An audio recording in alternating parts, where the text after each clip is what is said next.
Welcome to Dairy Delivery by the Dairy Star. On today's episode, we spoke with Andrew and Ben Gathje of Stewartville, Minnesota. It was time for a renovation of their milking barn, and the two brothers installed two robotic milking units. Next, we head to the University of Wisconsin River Falls, where we spoke with Assistant Professor Grace Lewis and Dairy Plant Manager Ruben Nielsen about a recent trip to Thailand and how they hope to create a relationship between Thailand and the Wisconsin dairy industry. Next, we speak with Chris Middendorf of Freeport, Minnesota. Middendorf's herd was diagnosed with H5N1, also known as the bird flu, last summer and has battled his way through it. Lastly, we close with Drew Luking. Luking is a high school senior in Hoffman, Illinois, who has a passion for show cattle. He talks to us about trying to balance the cows, school, and sports. You are listening to Dairy Delivery, all dairy, all the time. We'd like to thank today's sponsor, Lely Center in Monroe, Wisconsin. Lely of Monroe provides the necessary support to help unlock your dairy farm's full potential. Since Lely's founding in 1948, they've had one goal: making farmers' lives easier through innovation.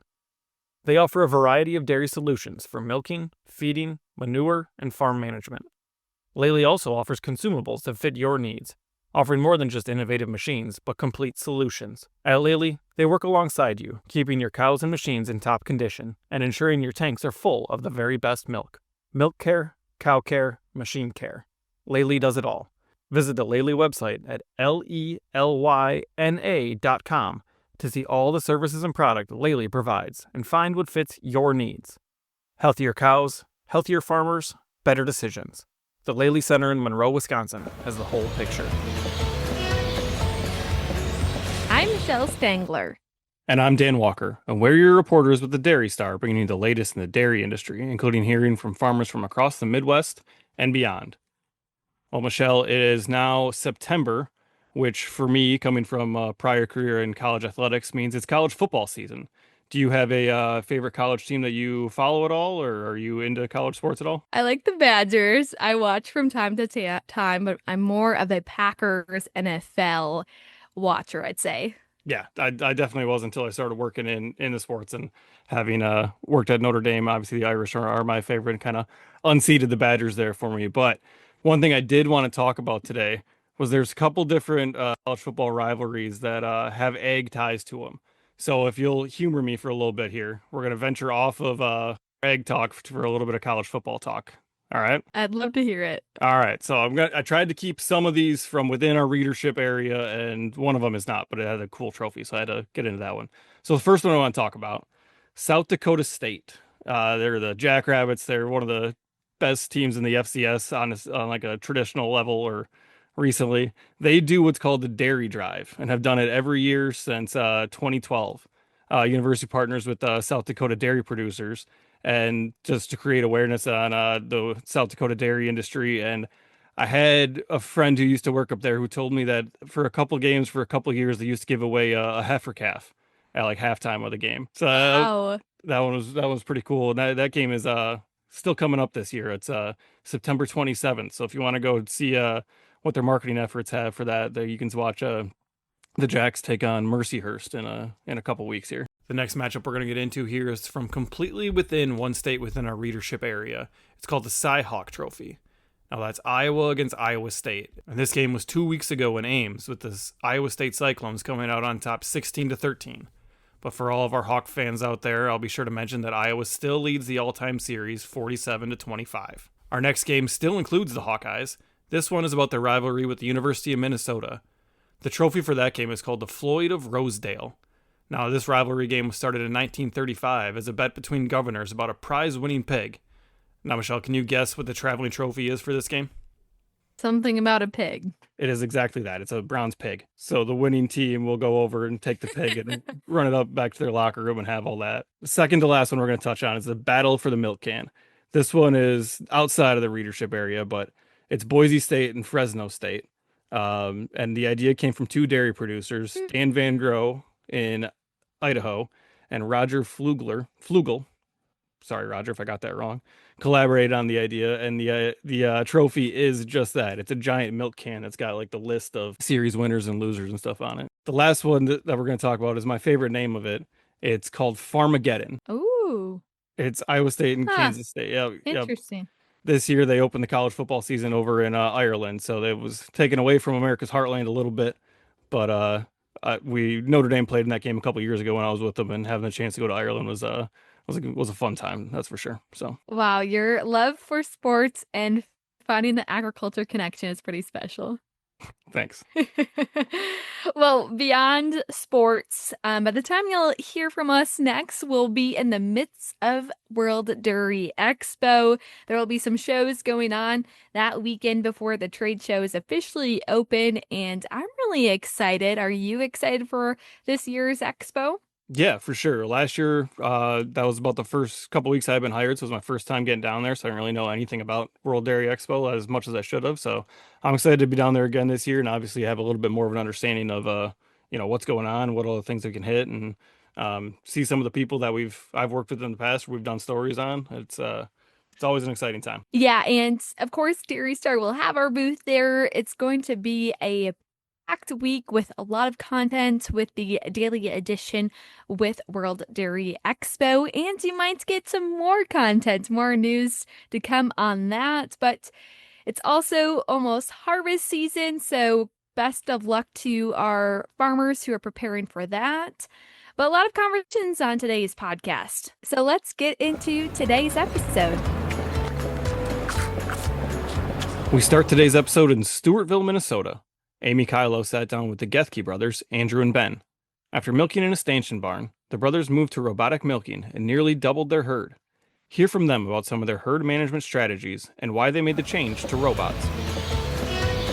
You guys just installed robots here on your farm. Tell me a little bit about your farm and a little bit about this new setup. So we farm about 1,000 acres. Right now we're milking about 105 cows with our two Lely A5 robots here in our new barn that we've been in for about 7 months now. And we've definitely enjoyed the increase in the flexibility that this barn has brought to our schedule with the implementation of the robots over our old stanchion barn. It's allowed us to have a lot more freedom off the farm, but also be more timely with other things in the farm, such as planting, harvesting hay, and so on and so forth. I love it. So you guys tell me a little bit about what you guys' setup was beforehand and when you guys started to consider robots as a next option. So I had wanted a different barn since I was in high school, but knew that I had to at least get out of high school and do some college before that could happen. And I was somewhat familiar with the robots going into college, but then after college, I felt confident that was what I wanted. And regardless, I knew that even if I had to settle for a parlor, that it was still going to be way better of a deal than milking in a stanchion barn that had not been touched since the 1950s. So cow comfort has come a long ways in 70 years. I love it. You guys had mentioned that, obviously you guys have a free flow system, and so you guys are feeding a grain mix in your robots instead of like quote unquote robot pellets. Tell me a little bit about that mix and why you've appreciated that. So we went with it's half cracked corn, half distillers, and it's much cheaper than a pellet since it doesn't have to be made into a pellet. And the cows love it. They've always come really well to the robot, and it flows through fine. And basically, price was the main thing for that, but Yeah, it's done really well for us. sure. Obviously talking about, with the adjustment, tell me a little bit about the adjustment period. What did your herd look like as far as age and demographic of cows when you kind of were in your old stanchion barn? And now tell me a little bit about what they are here in the new barn and how that transition went from the cow side. So in the old barn, that we were probably 30-ish% first lactation heifers, and then we had more and more older cows than we did over here, just because in order to grow for our new barn, we had to buy a fair number of cattle, and we decided to invest in heifers so we would get more longevity out of them per se. And being they're younger and cows are creatures of habit, we figured that they would adjust to the new barn quicker versus older cows. So the biggest difference demographic-wise for the herd in the new barn is the fact that we bought so many heifers, so we are about 65 to 70% first lactation heifers right now in the new barn. What did you see? You talked about having, obviously some older cows carry over from the old setup to now. How did the transition go on some of those older animals versus the younger animals? So, like a lot of the older cows struggle more than we expected, and main reason for that is since cows are very much creatures of habits, especially the older cows, we did not have the cows exposed to free stalls at all prior to coming into the new barn. So the older cows really struggled to adjust to those stalls and not beat themselves up in them. Where obviously in an old bed pack, there's no stall dividers to worry about, and free stalls, we do have that. So it was definitely the stalls, not the robots. They all adjusted the robots really well. It was just laying in that stall the right way that kind of got to the older ones. Yep. You talked about kind of a change in somatic cell count. Tell me a little bit about the progression of that from the old setup and the transition and now to today. So in the old setup, we didn't struggle as much with cell count in the fall, winter, and spring, but in the summer, we seemed to always have issues, especially when the cows went out on pasture. Seemed like no matter what we did, as soon as the cows went out on pasture in the spring, the cell count would jump by 150,000 or worse. And if we could get through the summer with a cell count under 400,000, we were ecstatic. Whereas in this new setup, we've stayed under 250,000 almost consistently, except for the first couple weeks when the cows were adjusting, getting used to the pulsation on the robots and so on.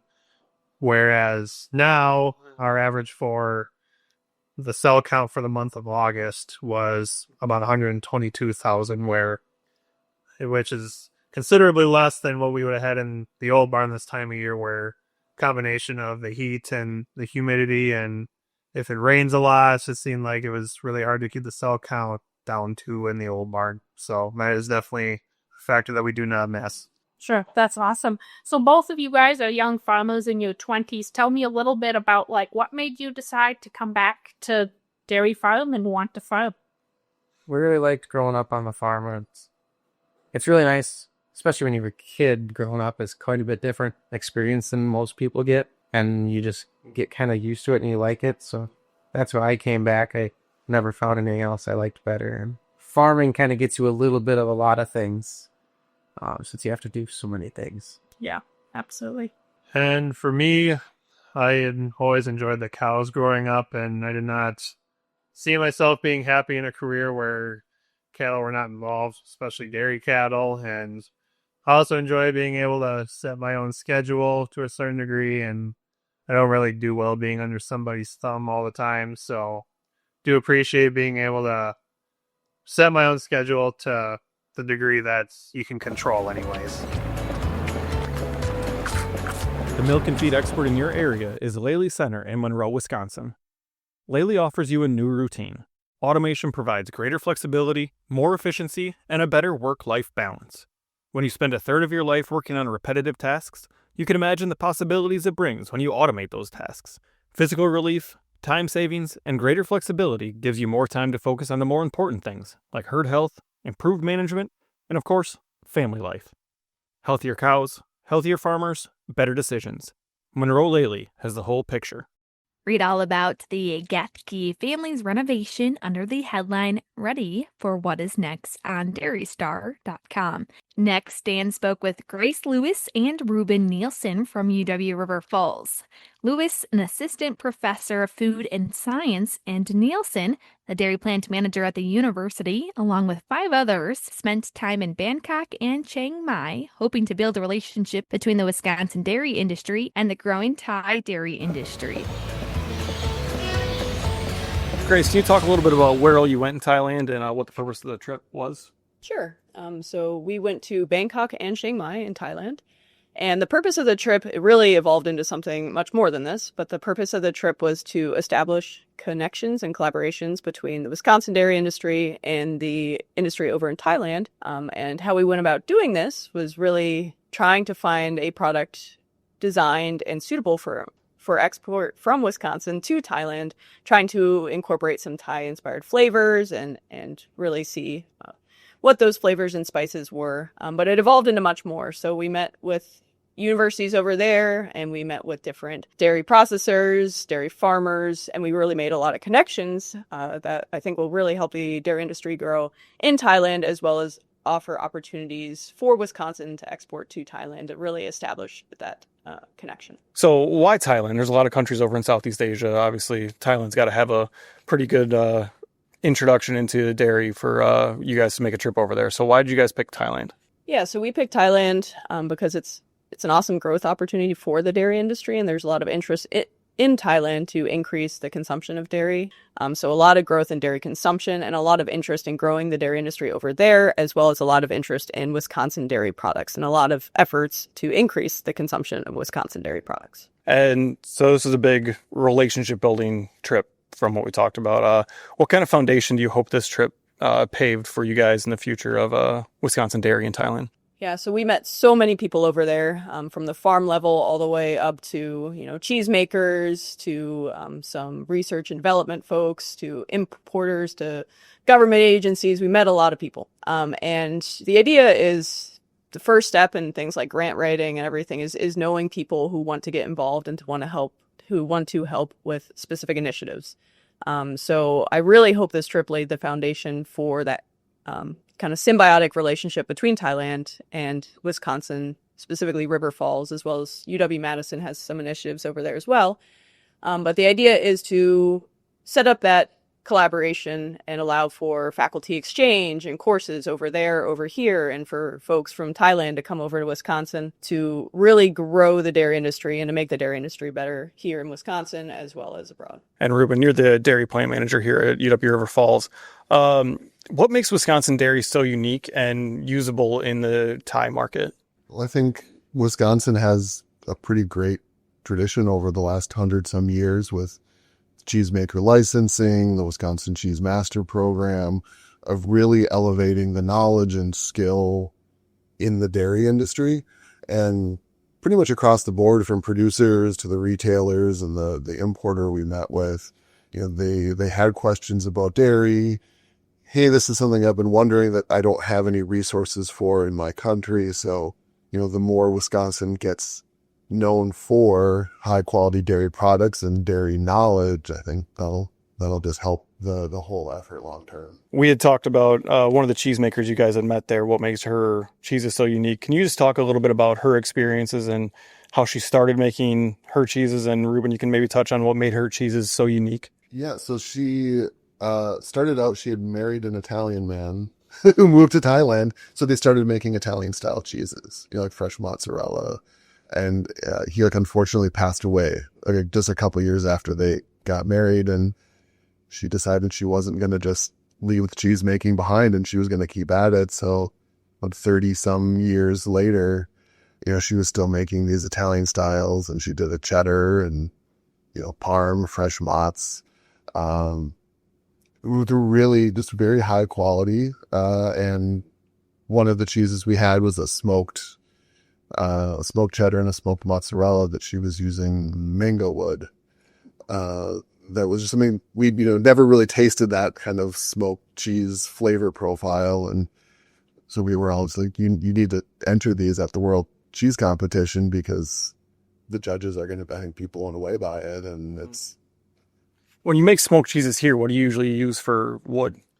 Apple wood's common, cherry, like the fruit woods are common, or like oak, pecan, hickory. So what kind of flavor profile did that mango tree kind of add to it? Did it taste more mango-y, or was it just, how does that, the flavor of the tree? I don't know. Cherry wood doesn't exactly taste like cherry. Apple wood doesn't exactly taste like apple. It's just, yeah, it's hard to put into words, just that it was a unique smoked cheese. Lely Center in Monroe, Wisconsin allows you and your herd a new routine. A routine that allows cows to follow their own rhythm. The cow decides when she eats, gets milked, or lies down. This results in a more tranquil environment where the cows have the freedom to express their natural behavior, and it gives you more time to spend managing cow health and fertility. And all that combines to increase cow longevity, optimize production, and reduce culling rates.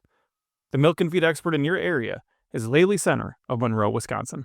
Find out all about UW River Falls' trip to Thailand under the headline From Wisconsin to Thailand, a dairy partnership. Next, we go to Minnesota, where Mark Klophocky caught up with Chris Middendorf. A little over a year ago, Chris noticed his cows acting a little strange and feared the worst. He called his vet, and his herd was diagnosed with H5N1, the bird flu.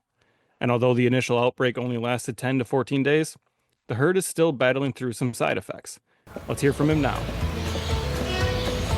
What were some of the after effects? I've heard other people say what some of theirs is. What were some that you had? Mastitis, and it seemed like it always wanted to affect one quarter or sometimes even 2 quarters. But just basically that almost like she'd dry up on that tit. Sure. And then and I dealt with that issue of these cows, 3-titted cows, or cows just drying up on a quarter. I dealt with that for 6 months afterwards yet. It's like every week I was putting, 2-3 cows, making them 3-titters. The robots, they detect that. Well, if they get dead milk time on a quarter, well, it tells you, well, you can usually tell, how long it milked that quarter. If it's usually under a minute, usually they're probably given less than a pound on that one quarter. And then it's usually high in cell count and conductivity. It's like, well, what are you going to do with it? It's got to make her a 3-titter because otherwise it keeps failing her and she doesn't get milk. Yeah. But yeah, that went on pretty much all the way through February. Once we got through February, I think that kind of seemed like that kind of all tamed down that issue. And then we had all the issue of, the abortions, dry cows we were having. I think we had probably 20 dry cows that maybe were dry 2 weeks and they were dumping calves. And then we had, a bunch of cows that were in lactation yet that were dumping them. And So the effects were awful for your overall herd of your cattle. oh, it was horrible. And then you really couldn't get no cows pregnant for almost 2 months there. They just, it just took them that long to recover from it. And then finally start settling again, once we got into, end of August, September, then all of a sudden, then they all started settling. Well, then you had a big influx of, cows calving through the summer months now because of it. Sure. How many do you have in the robot, and how many do you have in the parlor yet? There's about 385 to 390 in the robots and about 230 in the parlor. And it's 6 robots? Yep. Okay. Yeah, and then like I said, it started in the robots, and then 2 weeks later from the time it started in the robots, then the parlor cows finally got it. So then we had to deal with it all over again with the parlor cows. And so that must have been in July then, when they had the parlor cows started getting it? Yeah, about the 1st of July. So then you were dealing with it, when it was getting pretty warm out too, and that wasn't, that just made the situation worse yet. Yeah. How hard was that on you trying to do, because I know you got a lot of things, you're pretty busy, and, this had to change what you do almost on a daily basis, because you got to be in the barn trying to figure out what to do and making sure these cows are okay. Yeah, you were spending a few extra hours in the barn every day, treating these cows, and you did what you could do, what you could, but there wasn't really a lot you could do that seemed like it made a difference. The one thing that I found that helped break their temperature was dexamethasone. And that was the only thing that I found that I could see that had any effect at all towards that, helping them recover from it, or at least breaking that high temperature. When you think of production, like you said, you started getting in the robots on the 15th, and then the other ones, did they drop your production more than half?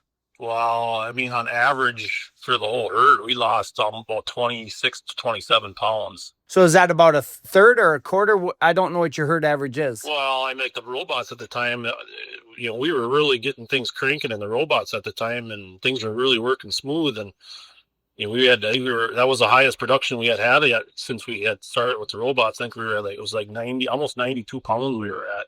Sure. And then boom, just like that, it crashed. And then that too, that production part of it, I didn't see a 90-pound average again until I think it was, I want to say end of May of this year. We finally got the production back to kind of where it was when it started. But a lot of that had to do with, because you couldn't get cows pregnant, and then the days of milk started getting out longer, and so you just had a high days of milk herd, you know. Sure, yeah, you just extended their lactation so much longer. Yeah. Did what about the parlor cows? Kind of the same effect, and it just took them. They kind of kicked it back into high gear here back in May too. Yeah, it was kind of the same thing.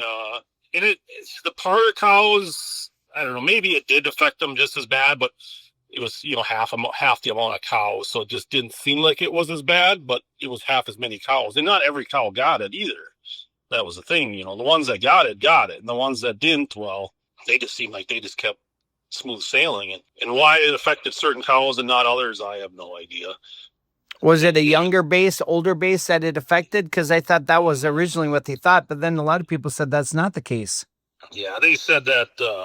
They told me that too. Well, it usually doesn't affect first calf heifers. Well, the first cow that got it was a first calf heifer, but yeah, I mean it maybe didn't affect as many of the first calf heifers, but it still affected a bunch of them.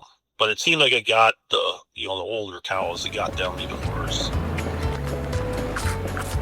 Catch the article about the mid-endorse battle with bird flu on dairystar.com under the headline Battle H5N1. Next, we head to Illinois. I had the chance to speak with Drew Luking from Hoffman. The high school senior talked about how he and his dad work together to manage their herd of registered show cattle, all while Drew balances school and sports as he heads into his senior year. Of course, the goal, is to win, you said, but when you look at the bigger picture, it's to get better every year. Define better. Is better more ribbons or more accolades? Well, better to me, it can, like you said, it can be taken many different ways. But I look at when I was a kid, if I showed a VG cow at the county fair, I thought we were top notch. I thought that was a good cow. I pulled her out of the lot. We clipped her up, and she was sweet. But now I've been around a lot of big time guys, and I've learned a lot. And better is obviously winning the county fairs is good, but better is being a better crop than the next year. And like what I'm saying there is this year, I think we had one of our strongest strengths in terms of we had three milk cows at our state fair. We had 3 milk cows at a DuQuoin fair. At a farm that only milks 7 to 8 cows, we're sending half our milking herd.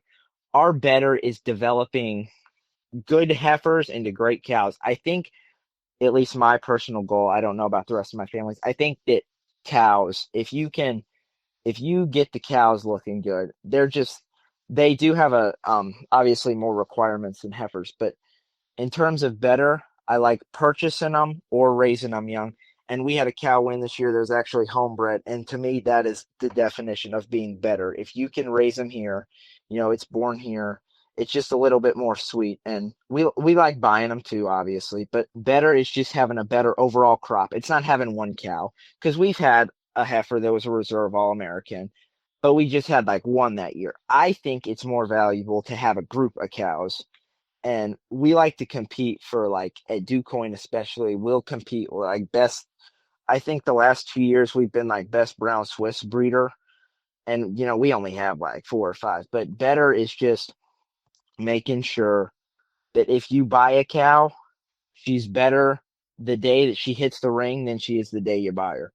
It's every animal improves every day, and we like watching that too, especially like I said, that now that we're not milking as many, we can really eye up specific ones and specific needs, and we have separate pens for separate ones and how much they need fed and stuff. But better, it's just like, and as an athlete myself, you look at it, you don't compete against, I'm a high school athlete. I don't look at college athletes and say I got to be better than them today. I look at what I was a year ago and say, am I better today than I was a year ago? And that's how I look at it with not only us as the caretakers of the cows, I look at it as the cows too. We had a 3-year-old. She was supreme at a local county fair this year, and she was supreme at the same county fair the year before. But I think that she's a better cow this year than she was last year, and that's what we always tend to look for in cows. I want a cow that, and like when we bought that one, she was a little small. She was a small heifer, but she got better every year, and that's what better is to me. It's making sure, like I said, as people you want to grow from yourself. You don't compare yourself to other cows. You don't compare your cows to other cows. You compare your cows to the cows you had last year and how much they have changed and developed into the better animal they are today.